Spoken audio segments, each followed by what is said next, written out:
I'm reading down the email as I described, and as soon as I'm reading each line, the music was there already in my head, which, like I said, under the best of circumstances, it's right there.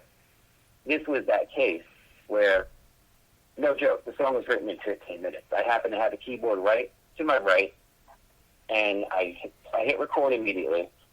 And a half hour later, I sent him a rough demo. He's like, "You have to be kidding me." I think it was just there. Yeah, it's surprising how many times. I think the fastest I've heard somebody say is 10 minutes. So, yeah, 15's right there on there as well. Just being in the studio. I mean, I don't know if you were there when your father was recording anything in the studio, but tell me a little bit about first time you were in the studio and kind of the stuff that you've been kind of been learning, you kind of picked up in the studio while you were, we were writing or recording. Well, the first time I was in a proper studio was probably in the early 90s because, up until a certain point, there was that gatekeeper that was the mainstream industry, the RIAA. You couldn't just be some Joe Schmo and say, "I'm going to make an album." In 1975. It just didn't happen that way. If you didn't have a union card, if you didn't have access to a big-time studio, you just didn't do it. Early 90s, we were able to scrape some money together and just do a 3-song EP.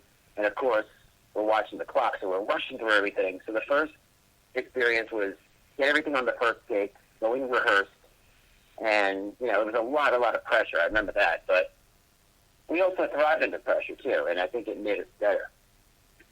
Now, of course, we have Pro Tools, we have undo buttons, we have things that we didn't have back then when we were cutting tape literally. And, now I think, while it's better in some respects, back then I think it made us better players because we had to go unprepared. Yeah, and, there wasn't necessarily a safety net back then, where, right. You can go on the computer and tune something a little bit differently or take out a certain amount of sound. There's that kind of rawness to it, which, you listen to old 50s records. You had to do it within a couple of takes in order to make it right. And then, nowadays you could do so many takes and make that song so perfect that, it kind of loses that edge. Or, as the old timers would tell me, Bobby Lewis and Charlie Thomas and some of the legends I've been absolutely blessed to work with, you would just do it until it was right. You might have 60 takes and you'd be there all day. And maybe they want 3 good takes just so they know that they have what they need. But you're not leaving until that is absolutely perfect to be mixed to go on the radio, because you had a couple of tracks, if you were lucky, 4 tracks in the 60s. And then, overdubs were almost unheard of. And everybody in the room had to be not only perfectly placed, but nobody could so much as hiccup, or you had to just redo it. Yeah, with with a lot of the musicians, you've worked in both rock and roll and R&B, and there's a lot of times where you work with blues musicians, and with blues musicians, obviously you have to be a little bit slower than what you would do in rock and roll. So, how has it been, for speed in terms of playing your bass guitar a blues tune, let's say, versus something that's a little bit more upbeat rock and roll song? Well, what I love about the blues is that you could just really sink your teeth into a line and just get deep into it and immerse. And when you have a rhythm section that's cooking, I mean, you don't want that to ever end, especially if you're locked in with somebody.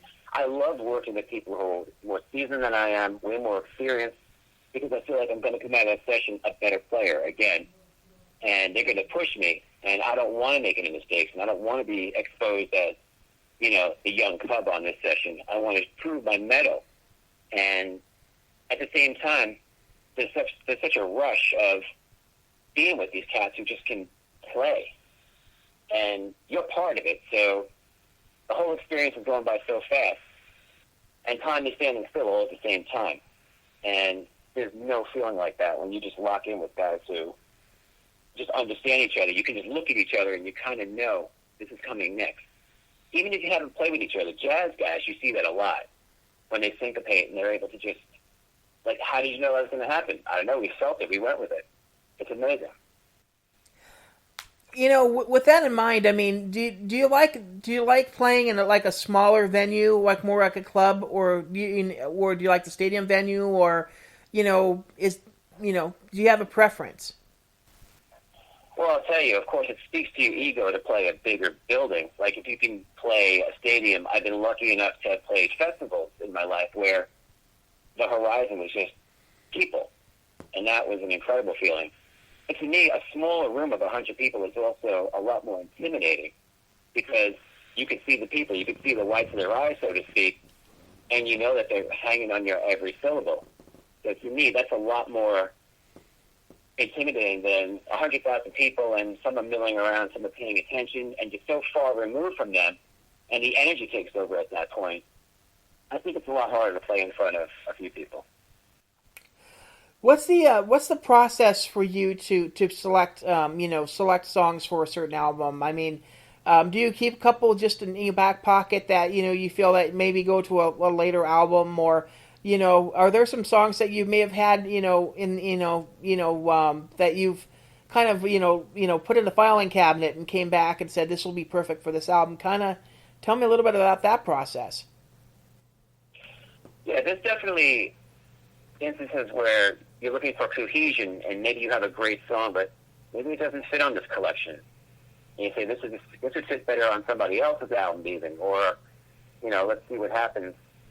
Or, a lot of times if you're working with a co-producer, there'll be a great sounding board to tell you, because you're so close, especially if I write the song, I'm way too close to it to be impartial. So I want someone to tell me, this is a great song, but maybe not for this session. Let's go with something else. Definitely. I've reached back and I've gotten that song, Dada. I've gotten It's You, where I'd written it a couple of years before, but it wasn't quite time yet. That does happen a lot. Yeah, I mean, sometimes it's like Sophie's Choice, because you don't want to Right. you don't want to neglect one kid, to make sure the other kid gets some attention. But speaking of which, I mean, do you it seems to be not a trend anymore, but I'm interested in knowing if you do it at all. Do you ever name any of your guitars at all? I personally don't, but I have friends who still do it to this day. And I never really understood what that was about, other than, these are my babies or whatever. I guess the same with the muscle cars. But, I mean, I have 6 guitars. I've got 5 basses left. I don't know. I guess that's a guitarist thing. Is there any certain brand of guitar that you kind of lean towards?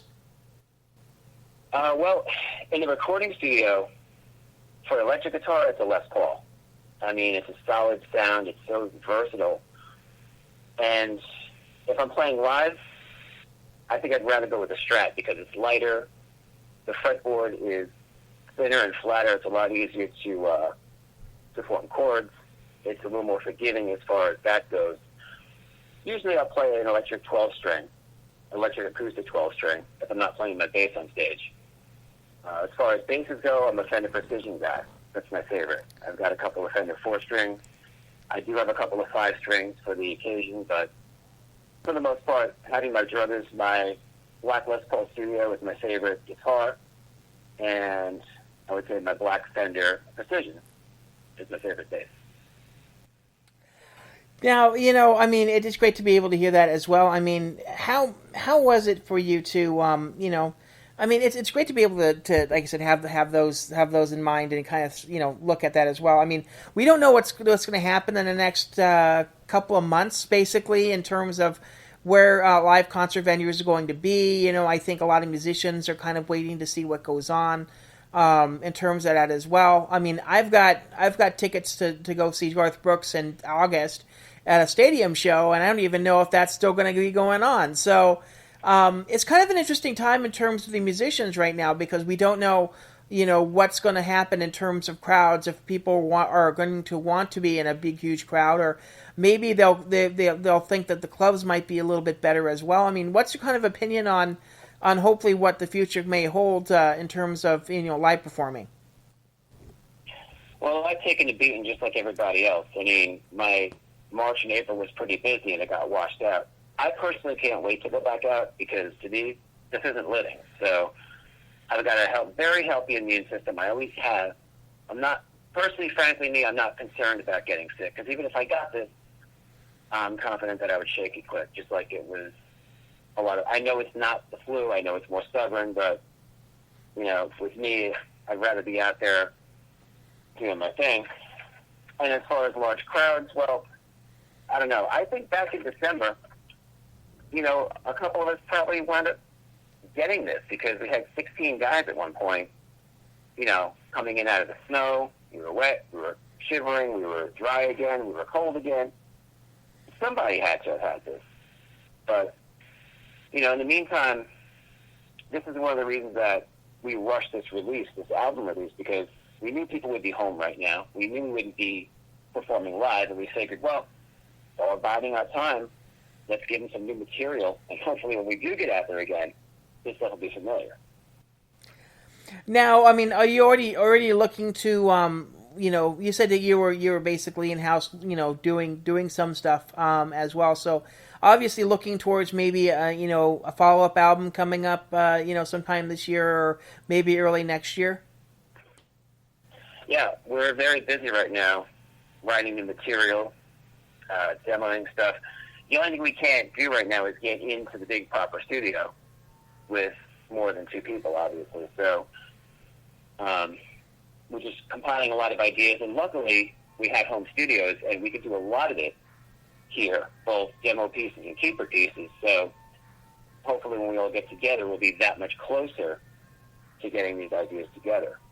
And then we could, put the polish on, so to speak. But, yeah, we're definitely capitalizing on the time home and getting done what we can.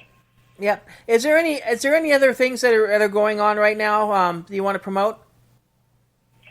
Well, I've got a radio show of my own, and there's no specific one station where I would be dropping a name. Am I allowed to drop my name on that? Oh, yeah. Feel free to do so. Okay. It's the Ray Powers Hour. It's a music-based talk show, much like yours. This is an hour format. And the same thing, I'm out there championing indie artists, and maybe some artists who were forgotten about, who might have been million sellers 30, 40 years ago. And it's a syndicated show. And Twitter-wise, you can reach me at Ray Powers Hour. The Ray Powers Hour is the Facebook. And the Ray Powers Hour at gmail.com is how you reach me on Gmail. Yeah, I'm pretty sure the station probably does have a internet broadcast as it were. A lot of stations do. So if you guys aren't in the immediate area, you guys can definitely check that out online as well. Check out the radio station's website, and they'll I'm pretty sure have the stream, or at least can point you to a podcast version of the show. So it's great to be able to hear. Yeah, it's great to be able to talk to you, Ray. And it's it's just fascinating to be able to talk to a musician like you about some of the insights that you have in terms of your art and your craft as well. So, anything else you want to add? Just want to thank you for doing this. I'm blessed to have done this for the majority of my life, and I think we've all learned a lesson. Every day is a gift, and we're going to be doing this until we're not doing it. Okay, thanks a lot, Ray, for joining us, and stay safe out there. You too, thank you. Make sure you guys check us out on Twitter at SWIV, at SWIV, and somewhere in Vegas on Facebook. You can also check us out on Instagram, SWIV Podcast. That's SWIV Podcast. And remember, we're going to be starting to do these rewind shows starting every Thursday, so make sure you guys check those out as well. And we'll be back next week for our regular edition of the show coming up on Monday or Tuesday, depending on where it posts. Thanks a lot for joining us, guys, and we'll see you guys next week.